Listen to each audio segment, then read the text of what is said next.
안녕하세요. 정설영 수의사입니다. 오늘은 이제 급여량과 관련된 내용을 얘기 드리려고 하는데요. 여러분들이 이제 반려동물을 키우실 때 처음에 이제 가장 궁금해하는 것이 도대체 이 아이한테 밥을 얼마나 줘야 하는가, 이게 아닌가 싶습니다. 그래서 급여량에 대해서는 여러 가지 간단한 방법이 다른 유튜브나 이제 블로그 등을 통해 가지고 소개가 되고 있는데, 오늘 여기서는 이제 원칙적인 계산법을 소개해 드리려고 합니다. 그리고 이제 반려동물의 생애 주기나 생활 환경에 따라 계산법이 약간 달라지기도 하는데, 여기서는 시간 관계상 성경과 성묘에 대해서만 한정 짓도록 하겠습니다. 그리고 오늘 하는 내용이 이제 처음 접하시는 분들 입장에서는 다소 어려울 수가 있는데요. 그런 분들은 우선 원칙적인 급여량 계산법이 대략적으로 어떻게 진행되는지 어느 정도 이해하시는 시간으로 이제 보셔도 되겠습니다. 그래서 우선 이제 급여량을 계산하기 위해서 필요한 것은 반려동물의 체중, 그리고 음식이 가진 에너지, 즉 음식의 칼로리로 이제 두 가지가 반드시 필요합니다. 급여량을 계산할 때 가장 먼저 산출해야 하는 것은 휴지기 에너지 요구량입니다. 영어로는 Resting Energy Requirement, 줄여서는 이제 RER이라고도 표현합니다. 그리고 이게 에너지 요구량이기 때문에 단위는 킬로칼로리를 사용합니다. 휴지기 에너지 요구량은 반려동물이 하루 동안 가만히 숨만 쉬고 있을 때, 그러니까 심장 뛰고 숨 쉬는데 사용되는 에너지 요구량으로 다른 말로 일일 기초 대사량이라고도 할 수 있습니다. 이 기초 대사량을 먼저 계산한 후에 동물의 운동량, 생애 단계, 그리고 중성화 여부, 그리고 임신기인지 또는 이제 젖을 주는 어떤 그런 단계인지, 외기 온도, 추울 때도 있고 더울 때도 있으니까 이런 여러 가지 다른 상황들에 따라서 어떤 특정 상수를 곱해서 최종적인 급여량을 산출하는 것이 원칙입니다. 이렇게 최종적으로 산출된 급여량을 일일 에너지 요구량이라고 합니다.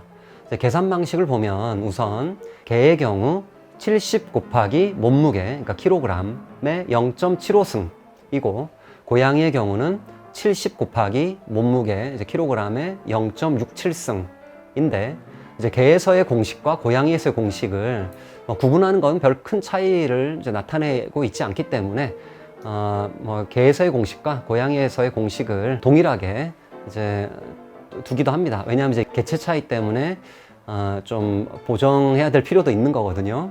그래서 어찌됐든 개와 고양이에서 모두에서 70 곱하기 몸무게 킬로그램의 0.75승을 이제 적용하는 것, 이게 이제 일일 휴지기 에너지 요구량, 숨만 쉴 때 필요한 에너지 요구량이라고 할 수 있습니다. 그러니까 단위는 이제 킬로칼로리가 되겠고요. 예를 들어 체중 4kg짜리 반려동물의 경우 휴지기 에너지 요구량은 얼마일까?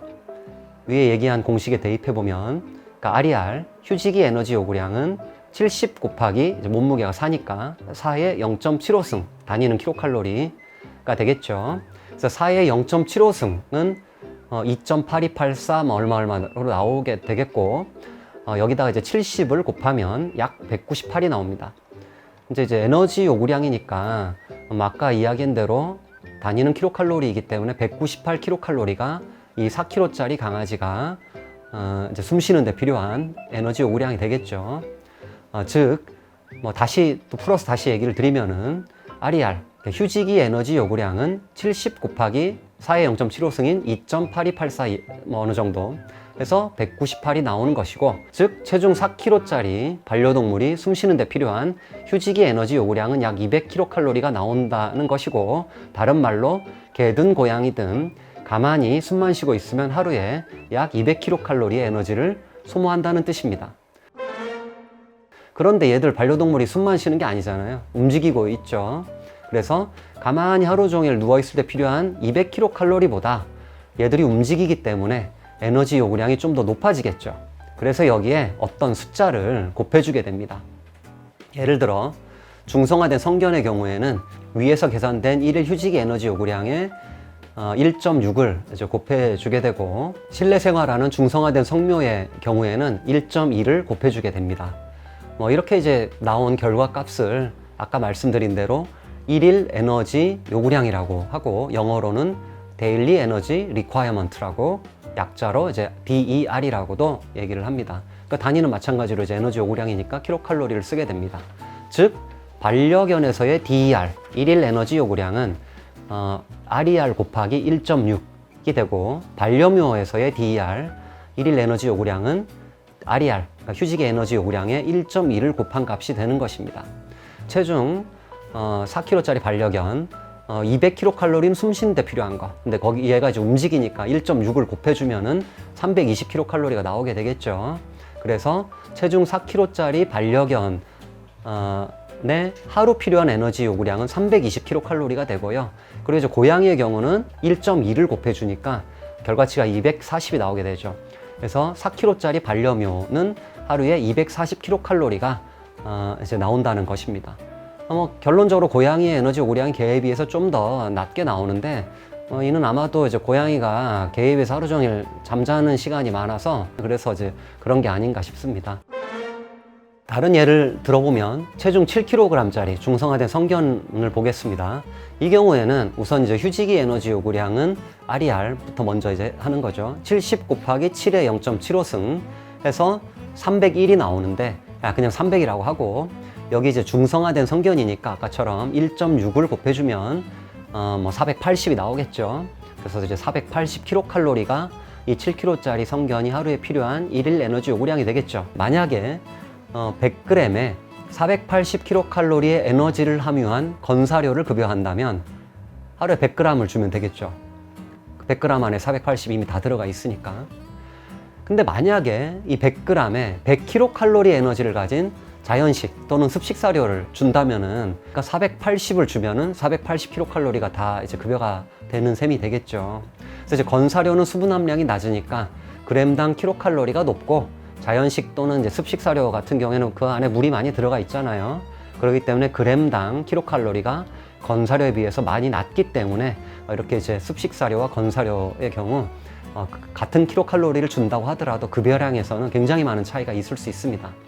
그래서 다른 예시로 체중 5kg짜리인 성견이 1kg에 3,700kcal가 들어있는 건사료를 급여한다.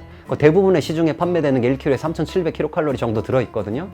자, 그럼 하루 급여량은 얼마가 나올까? 자, 우선 체중 5kg짜리 성견이 숨 쉬는데 필요한 에너지, 이제 RER이 70 곱하기 5의 0.75승이니까 234가 나오게 됩니다. 그리고 여기 이제 이 강아지가 중성화 수술을 했으니까 여기서 1.6을 곱해주게 되고, 일일 에너지 요구량은 374kcal가 나오게 됩니다. 즉 5kg짜리 성견이 하루에 필요한 에너지 요구량은 374kcal가 된다는 뜻입니다. 여기서 우리가 급여하는 사료가 1kg에 3,700kcal가 들어있잖아요. 3,700kcal의 대사 에너지를 제공한다는 뜻이거든요. 그러므로 이 사료를 100g만 먹이면 들어있는 에너지의 10분의 1인 370kcal의 에너지를 먹이는 거죠. 이 경우에는 이 사료를 100g을 주면 되겠다라고 이제 사료의 급여량을 우리가 산출할 수가 있겠습니다. 급여량을 산출하기 위해서는 동물의 체중을 통해 첫 번째, 이제 숨 쉬는 데 필요한 에너지인 기초대사량, 이제 RER을 구합니다. 두 번째, 이 RER에 일정 숫자를 곱합니다. 그래서 여기서 중성화된 성견은 1.6을 곱하고, 중성화된 고양이는 1.2를 곱하고, 근데 만약에 자견인 경우라든가 또는 노견인 경우, 또는 이제 좀 아픈 애들, 움직임이 거의 없는 입원한 애들, 또는 임신, 수유, 성장기, 또는 이제 밖에서 추운 겨울날 밖에서 생활하는 애들인 경우에는 이렇게 곱해지는 수치가 적을 때는 1만 곱해주는 경우도 있고, 비만견인 경우에 1만 곱해주거든요. 또는 이제 운동량이 아주 많거나 그런 경우에는 한 8까지 곱해주는 경우도 있어요. 그래서 그런 상황에 따라 곱해지는 상수가 달라진다. 그리고 이제 마지막 세 번째, 음식이 가진 에너지, 아까 이제 사료가 가진 에너지를 우리가 알고 나서 그 그람 수를 이제 평가하게 되는 거죠. 이제 이게 처음 보시는 분들은 되게 어려울 수도 있지만은 익숙하면은 이제 쉬워지게 되고, 그리고 이게 정확하게 적용할 필요는 사실 없습니다. 그리고 이제 이때까지 얘기 드린 게 주로 이제 개에 대해서 좀 더 집중해서 말씀을 드렸는데, 고양이의 경우는 위와 같이 복잡하게 계산하지 않고 더 쉬운 방법이 있습니다. 이는 이제 체중에 40 또는 50 또는 60을 곱해주는 방식인데, 예를 들어 이제 뚱뚱한 비만 고양이는 몸무게 곱하기 40, 그리고 좀 일반적인 중성화 수술한 고양이는 50을 곱해주고 몸무게, 그리고 활동성이 좀 많은 애들은 몸무게 곱하기 60을 이제 적용하는 거거든요. 단위는 똑같이 킬로칼로리입니다. 얘는 이제 중성화 수술한 애고 성묘고 잠도 다른 고양이 자는 것만큼 자고, 그러니까 3kg니까 중성화 수술한 그냥 일반적인 고양이는 50을 이제 곱해주는 거잖아요. 그래서 이제 150kcal를 얘한테 먹이면 되는 거죠. 100g에 130kcal를 가지고 있는 자연식을 먹이고 있거든요. 그래서 이제 150kcal를 제공하려면은 그 100g보다는 좀 더 이제 많이 줘야 되겠죠. 근데 이제 참고로 이제 자연식을 급여하는 경우는 위 공식을 적용하면은 급여량이 너무 많아지게 됩니다. 왜냐하면 이제 이는 이제 상업 가공 사료의 흡수율이 자연식의 흡수율보다 좀 낮아가지고 좀 더 이제 급여량을 좀 늘려줘야 된다라는 거거든요. 어쨌든 결론적으로 여러분들이 자연식을 급여하는 경우에는 위에서 계산된 공식에서 뭐 한 20에서 30% 정도 좀 줄여서 급여하시는 것이 좀 더 이제 적절합니다. 그리고 이제 중요한 것은 이렇게 산출된 급여량을 급여한 다음에 반드시 체크해야 될 게 이제 두 가지가 있습니다. 첫 번째는 분변 상태, 급여량을 결정한 다음에 주겠죠. 그거를 먹고 애가 똥을 쌀 테니까 그 똥을 보고 뭔가를 판단해야 되는 거고요. 두 번째, 더 중요한 건데 이제 체중 변화입니다. 이 두 가지를 체크하는 이유는 반려동물이 이제 로봇가 아니잖아요. 생명체잖아요. 그래서 이제 바로 개체 차이가 존재한다는 것입니다. 그러니까 사람의 경우도 마찬가지로 조금 먹어도 살찌는 사람이 있고 많이 먹어도 살이 잘 안 찌는 사람이 있는 것처럼 이제 동물도 마찬가지입니다. 그래서 이제 위 급여량은 표준 급여량으로 통계적으로 나온 수치일 뿐입니다. 만약에 먹어도 살찌지 않는 동물이라면 급여량을 조금 더 많이 책정해도 되고요. 조금만 먹어도 살찌는 동물이라면 급여량을 조금 덜 책정하는 게 더 좋습니다. 이렇게 이제 개체 차이를 확인하기 위한 과정이 변 상태와 체중 변화를 관찰하는 것입니다. 그래서 만약에 어떤 반려동물이 음식을 먹고 별량이 너무 많아지거나 질어지면은 급여량이 좀 많이 책정된 것이기 때문에 좀 줄여줘야 되고요. 그 다음에 체중이 만약에 이제 가면 갈수록 줄어들잖아요. 그러면 이제 급여량이 너무 적은 것이기 때문에 늘려줘야 된다는 것입니다. 그래서 이제 제가 아까 계산을 할 때 아주 정확하게 하지 않고 뭐 약간 대충 했던 것입니다. 즉, 정확하게 계산할 필요가 없다는 것인데 이를 뒷받침하는 학술적인 근거를 이제 보여드리겠습니다. 이 도표의 제목을 보면은 베이살 메타볼릭 레이트 인 독스라고 돼 있죠. 아까 우리가 봤던 그 숫자 공식이 바로 옆에 있잖아요.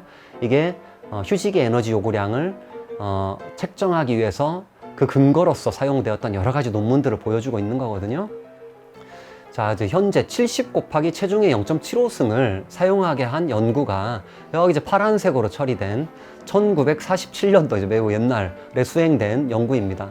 여기서 보시면은 개의 기초 대사량은 70 플러스 마이너스 22로 돼 있죠.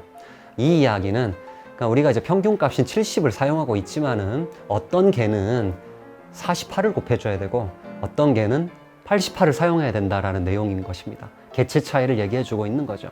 고양이의 경우는 더 심합니다.